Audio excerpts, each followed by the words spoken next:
పల్నాడు ప్రాంత అభివృద్ధికి చేపట్టిన ప్రాజెక్టులని పంచ ప్రాణాలుగా భావించే వ్యక్తి మన లావు శ్రీకృష్ణదేవరాయలు గారు. నాయకుడు అంటే ఒకటిని పొగట్టానికో ఒకటిని విమర్శించడానికో కాదు, తాను ఎన్నుకున్న ప్రాంతానికి తనని ఎన్నుకున్న ప్రజలకి సేవ చేయడానికి నాయకుడు అని చేతల్లో చేసి చూపించినటువంటి వ్యక్తి మన లావు శ్రీకృష్ణదేవరాయలు గారు. ఇటువంటి నాయకుల్ని మనం గెలిపించుకోవాలి, ఇటువంటి నాయకుల్ని మనం నిలబెట్టుకోవాలి. బంగారు పల్నాడుని వారు మనకి ఇవ్వబోతున్నారు.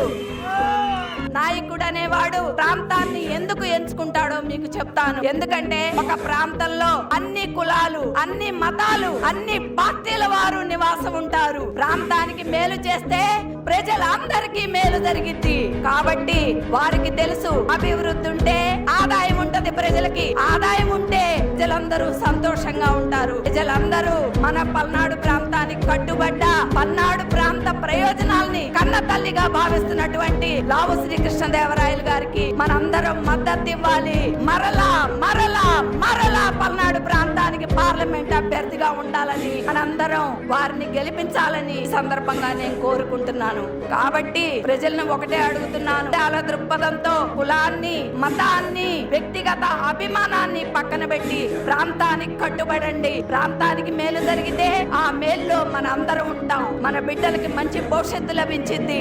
మంచి నాయకుల్ని మనం ఎన్నుకున్నామంటే మంచి పరిపాలన మనకు అందిద్ది.